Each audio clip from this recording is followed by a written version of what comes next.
Today we'll start the parallel operation of DC generator. So before going to that, we have a small brief introduction of generators. So the initial electromagnetic generator was invented by a British scientist named by that is Michael Faraday in the year 1831. DC generator is an electrical device used for generating electrical energy. Generally, we know that this generator is used for generating electrical energy. The main function of this device is to change the mechanical energy into electrical energy. The conversion, an energy conversion principle is it changes the mechanical energy into electrical energy. And we know that there are several types of mechanical energy sources available, like hand cranks, next internal combustion engines, water turbines, gas and steam turbines, like that. So generator provides power to all the electrical power grids, and the reverse function of the generator can be done by an electric motor. And the main function of the motor is to convert electrical energy to mechanical, and motors as well as generators have similar features. It is having both motors and generators having similar features, but the energy conversion principle is different. For the DC generator, it converts mechanical energy into electrical energy, whereas for motors it converts reverse. So that is the main function of motor is it converts electrical energy into mechanical. Okay, now let us move to coming to the DC generator. A DC generator or direct current generator is a kind of electrical machine, and the main function of this machine is to convert mechanical energy into electricity, that is DC electricity. And the energy alteration process uses the principle of energetically induced electromotive force.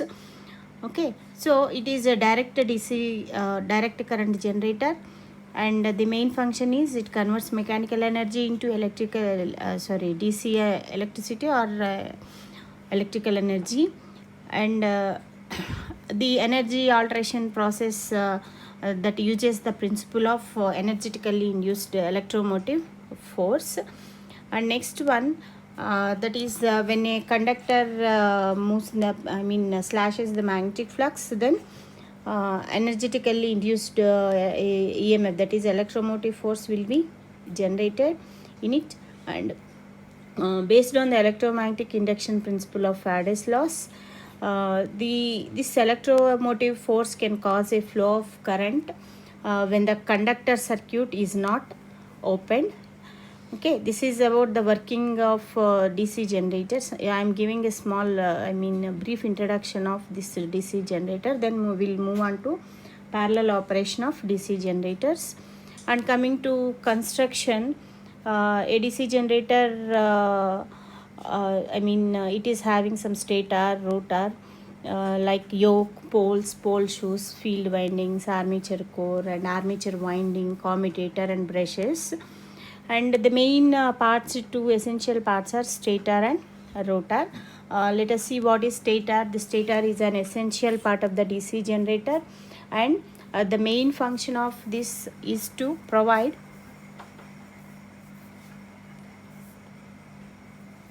the magnetic fields where the coils spin. And this includes the stable magnets where two of them are with reverse poles facing.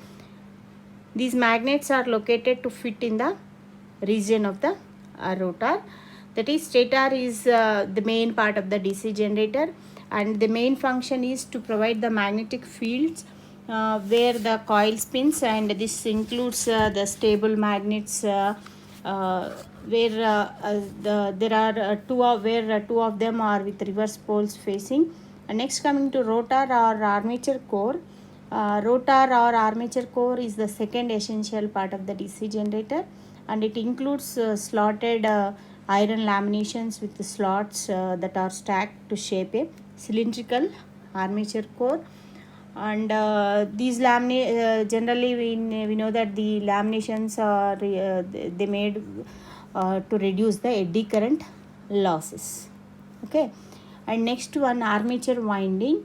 The armature core slots are mainly used for holding the armature windings, and these are in a closed circuit winding form, and it is connected in series to parallel for enhancing the sum of produced current. And next, coming to yoke, the external structure of the DC generator is yoke, and it is made with cast iron, or it is made up of steel. It gives the necessary mechanical power for carrying the magnetic flux given through the poles. Next, coming to poles, these are mainly used to hold the field windings. Usually these windings are wound on the poles, and they are connected in series, otherwise parallel, by the armature windings. In addition, the poles will give joint towards the yoke with the welding method, otherwise by using the screws. Next part is the pole shoe. The pole shoe is mainly utilized for spreading the magnetic flux, as well as to avoid the field coil from falling. Next one is the commutator. The working of commutator is for changing the AC voltage to DC voltage within the armature winding to cross the brushes, and it is designed with a copper segment, and each copper segment is protected from each other with the help of mica sheets, and it is located on the shaft of the machine. And next, coming to brushes, the electrical connections can be engineered between the commutator as well as the exterior load circuit with the help of the brushes.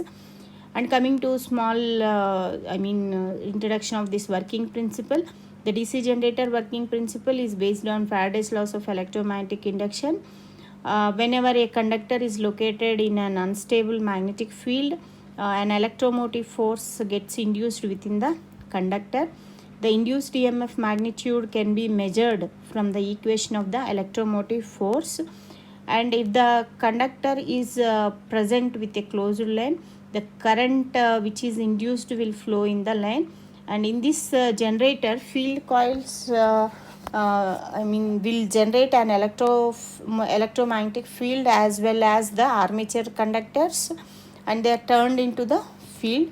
Therefore, an electromagnetically induced EMF will be generated within the armature conductors, and the path of induced current will be provided by Fleming's right hand rule.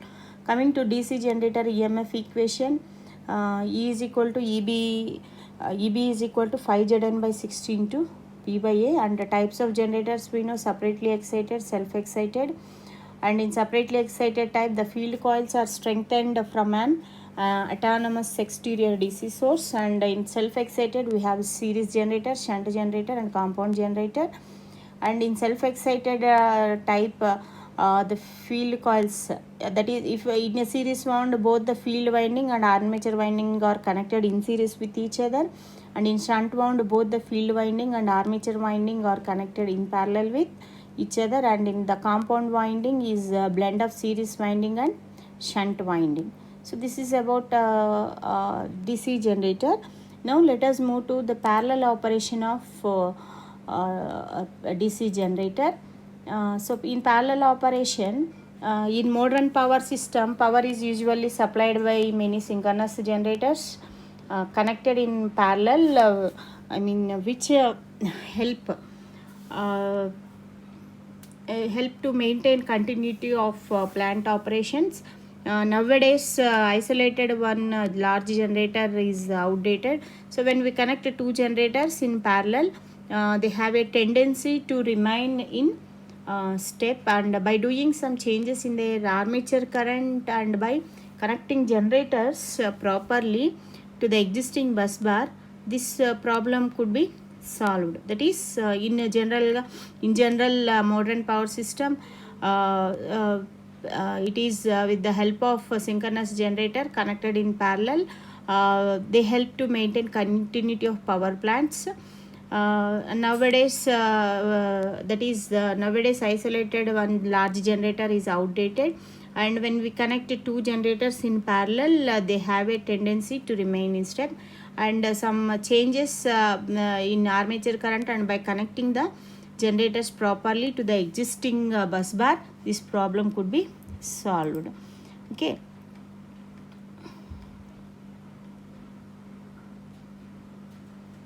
So in generating stations, we always find that a number of generators run in parallel. There are several advantages of parallel operation of generators. Okay. Is required, and parallel operation of DC generators is required to meet the extra load demand, and it is always difficult to meet the extra load demand by a single generator, or it is not possible to give supply when one generator is out of order. So this is main reason why we are going for parallel operation of DC generator. So let us draw this parallel operation of DC generator, connection of parallel DC generators.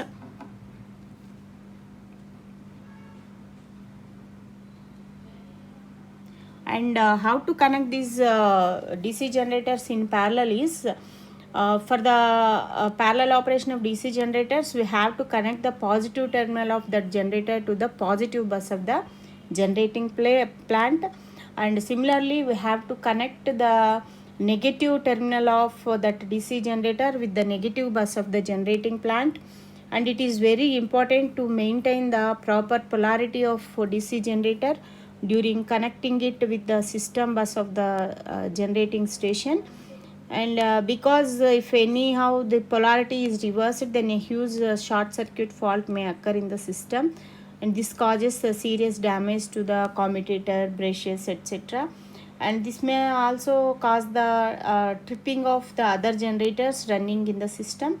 So hence so total blockout may occur in the generating station. So that to avoid this situation, we have to connect the generator with the proper polarity. So polarity plays an important role in parallel operation of DC generators. So the first point is, we have to connect the positive terminal of generator to the positive bus of the generating plant, and similarly the negative terminal of the DC generator with the negative bus of the generating plant. And the terminals of the DC generator, to maintain the proper polarity of the DC generator during the connection, the system with the system bus of the generating station, if the polarity is reversed, then first point is there is a huge short circuit. Second point is there is a serious damage to the brushes, commutators, etc. And so third point is tripping of other generators also takes place, so that the total blockout may occur in generating station. So that it is necessary to connect the generator with proper polarity. Okay, that is most important when we are paralleling.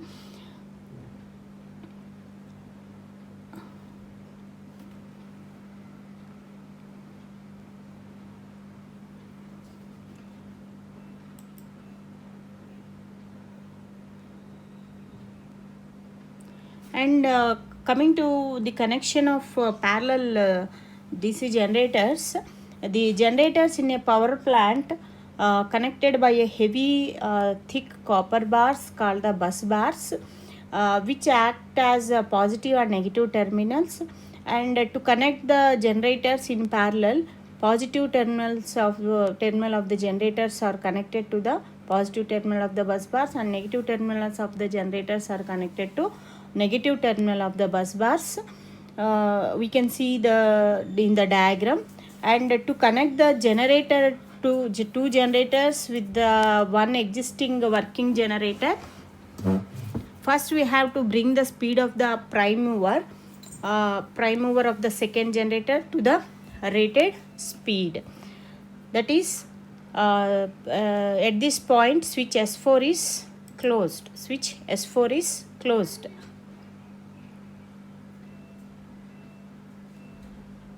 Keep in mind, first S4 is closed, That is, we are now we are connecting the to connect the two generators with the one existing working generator. We have to first bring the speed of the prime mover of the second generator to the rated speed. In this case, switch S4 is closed, and the circuit breaker which I mean volt which is connected, a voltmeter, it is connected across the open switch S2 is closed to complete the circuit, and the excitation of the generator 2 is increased with the help of field rheostat till it generates voltage equal to the voltage of bus bars. So this is second point. First we have to connect, terminals should be properly connected.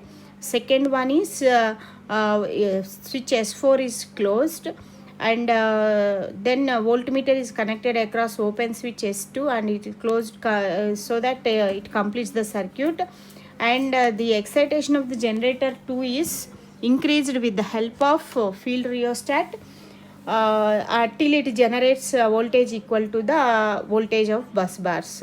Next one, the main switch S2 is then closed and the generator 2 is ready to be paralleled with the existing generator. But at this point of time, generator 2 is not taking any load as its induced EMF is equal to the bus bar voltage. This is the one more point we have to remember.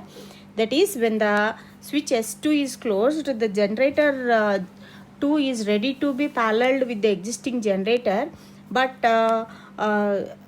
generator 2 is not taking any load because the induced EMF is equal to the bus bar voltage. So this condition is called as the floating condition. That is, it is ready for supplying supply but not supplying current to the load. That means ready for supply but not supplying current to the load. So this condition is called the floating condition. And next one, in order to deliver current from generator 2, it is necessary that induced EMF E should be greater than the bus bar voltage V, and by strengthening the field current, the induced EMF of generator 2 could be improved, and and the current supply will get started. Okay, so to maintain bus bar voltage, the field of generator 1 is weakened so that value remains constant. So these are the main points we have to remember when we are connecting the paralleling DC generators.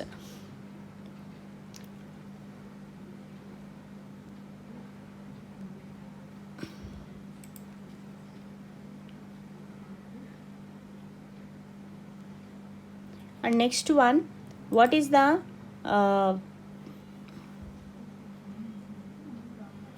field current taken here? So field current I is given by I is equal to E minus V by RA, where RA is the resistance of the armature winding.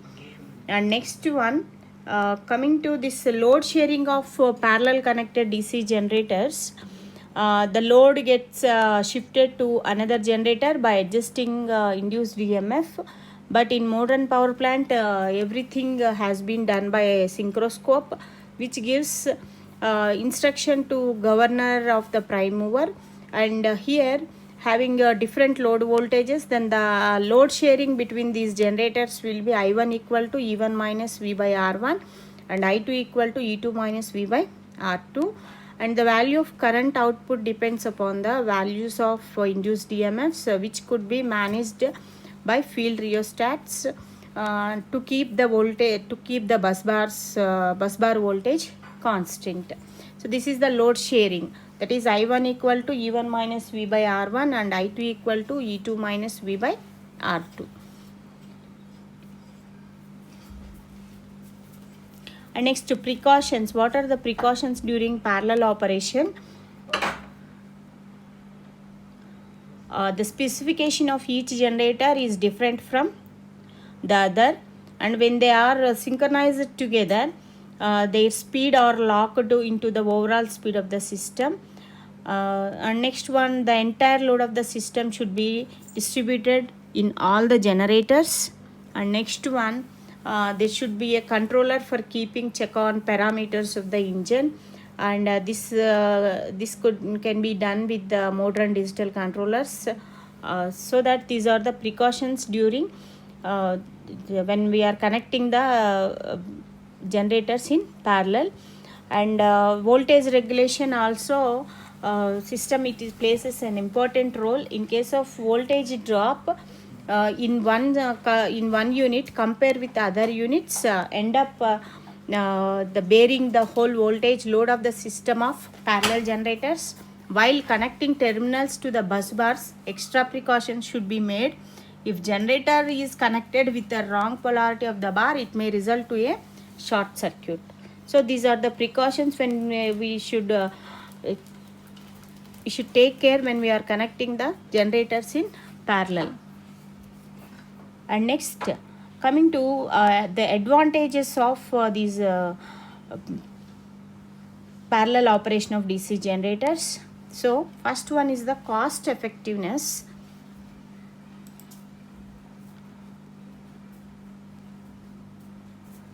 Cost effectiveness, that is electric power cost reduces when generator produce electricity according to their capacity and easily manage demand and supply requirement.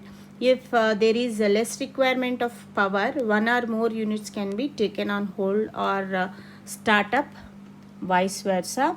So electric power cost is reduced when a generator is producing electricity according to their rating or capacity, and so that we can easily manage the demand and supply requirement. And if there is less requirement, we can shut down the one unit and remaining units may come into picture. And next one, continuity in service. Generally in a generating plant, more than one generator in parallel. This is because in the event of a breakdown of a single generator, the entire plant can supply the demand maybe in lower capacity. So we can avoid the total interruption of power and maintain the continuity of service of a generating plant. And it is that is, in a modern age, the uninterrupted power supply is the main criteria for electricity generating station. And next one, coming to the efficiency. The electrical generator, it should have a maximum efficiency when it runs with its full load capacity. And the electrical demand fluctuates during the entire 24 hours and also during various seasons. If there are number of generators running in parallel in a generating plant, we can operate each generator with its full load capacity by connecting and disconnecting a required number of generators in the system as per the demand. So we get in this way we can get the maximum efficiency of each generator of the plant. And coming to maintenance, for periodic checking and maintenance of generator unit in a plant, we require shutdown of the unit, and we can take the shutdown without interrupting the main. Because when there are number of DC generators in parallel, during the shutdown of the one generator, other generators in the system they take care of the load demand, and we can reduce the breakdown maintenance of any generator also. That is, the same is true for breakdown maintenance of any generator also. And next one is the addition of load capacity. So to fulfill the increasing load demand day by day, always we have to add new generating capacity to the generating plants. So if it can only be smoothly possible if there are number of generators running in parallel instead of running a single large generator. So in that case, we can add moderated size generators in parallel to the system according to the increased load demand. So these are the advantages of parallel operation. So next, coming to the welding generator. The welding generator. This welding generator, the welding plant is a self-contained single operator motor generator set, and it consists of reverse series winding DC generator, and it is driven by either a DC or an AC motor. This is the welding plant. It is a single operator motor generator set, and it mainly consists of reverse series winding. We can see in the diagram also, winding DC generator, and which is driven by either a DC or AC motor, and the series winding produces a magnetic field which opposes that of the shunt winding, and on open circuit only shunt field is operative and provides maximum voltage for striking the arc, and after the arc has established and current flows through the series winding, and it sets up a flux. This flux is opposed by the flux produced by the shunt winding, and because of this opposition the net flux also decreases, so that the generator voltage is decreased, and with the help of this shunt regulator, generator voltage and current values can be adjusted to the desired level, and matters are and that is the changes in arc voltage due to variation in arc length current remains practically constant.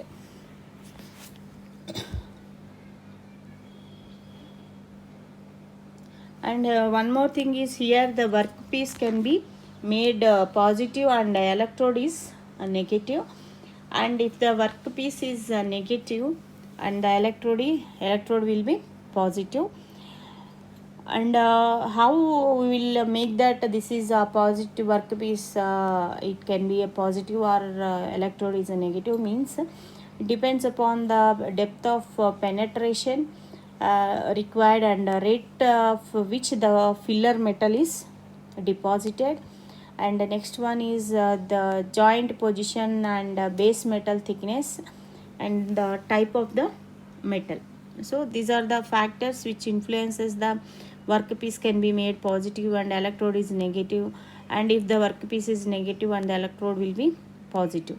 So this selection of electrode and negative electrode as positive or negative, they mainly depends upon penetration rate of which the deposited filler metal and joint position, like that. So in DC welding, the control of the heat generated in the electric arc is by controlling the length of air gap. Okay, and when a certain current is selected from the machine, arc gap should be kept constant, and if the gap changes the current across the gap, the heat due to welding also changes. Okay, so these are the main points, that is in DC welding the control of the heat generated in the electric arc is by controlling the length of air gap, and with a certain constant current it is selected from the machine, arc gap should be kept constant, and if the gap changes the current across the gap, the heat due to welding also changes, and the sparking voltage is between 60 to 80 volts. And we can see the VI characteristics of this welding generator. So this is a drop due to armature reaction. A constant voltage we can observe here by varying the current. Here we get the constant current, and there is a drop drooping nature due to armature reaction. Okay, and what next, coming to the advantages of this welding generator,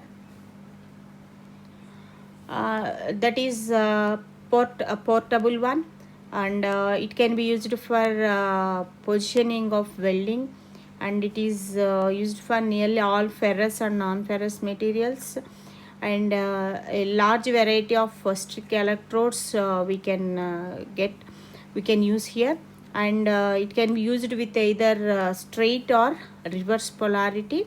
So these are some advantages of the welding generator. And coming to disadvantages, it has high initial cost, it maintenance cost is higher, and the machine we can observe it is quite noisy, and it suffers from the arc blow.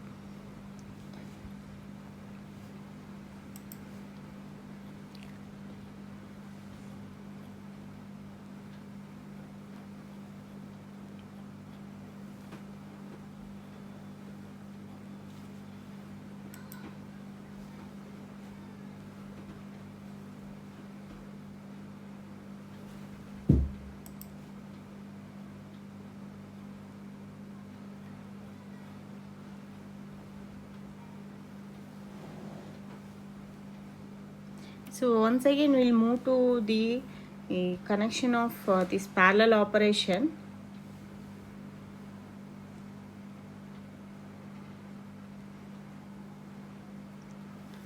So it is heavy thick copper bars, the generator in a power plant connected by heavy thick copper bars called we can call it as bus bars, and these are positive and negative terminals. And to connect the generators in parallel, positive terminal of the generators are connected to positive terminal of the bus bar, and the negative terminal is connected to the negative terminal of the bus bars. And to connect the two generators with the existing working generator, first we have to bring the speed. First of all, we have to concentrate on the speed, speed of the prime mover of second generator to the rated speed. So in this position, switch S4 is closed, and we are connecting a voltmeter across the switch S2 to complete the circuit, and the excitation of generator 2 is increased with the help of field rheostat till it generates voltage equal to the voltage of bus bars. And here you can observe the positive terminals and negative terminals, generator 1, generator 2, field winding 1, field winding 2, and similarly 4 switches we can observe, S1, S2, S3 and S4. And in order to deliver the main switch S2, that is the circuit breaker V2 connected across the open switch S2 is closed to complete the circuit, and the excitation of the generator 2 is increased with the help of field rheostat till it generates the voltage which is equal to the voltage of the bus bar, and the main switch S2 is then closed, and the generator now 2 is ready for the parallel with the existing generator. But at this point of time, generator 2 is not taking any load. So this condition is called the floating condition, that is the EMF induced EMF is equal to the bus bar voltage, and in order to deliver current from generator 2, and it is necessary that its induced EMF E should be greater than the bus bar voltage V, and by strengthening the field current, the induced EMF of generator 2 could be improved, and the current supply will get started. And to maintain the bus bar voltage, the field of generator 1 is weakened so that value remains constant. So and field current I is given by I equal to E minus V by RA, where RA is the resistance of the armature winding. This is how we will connect the generators in parallel. Now coming to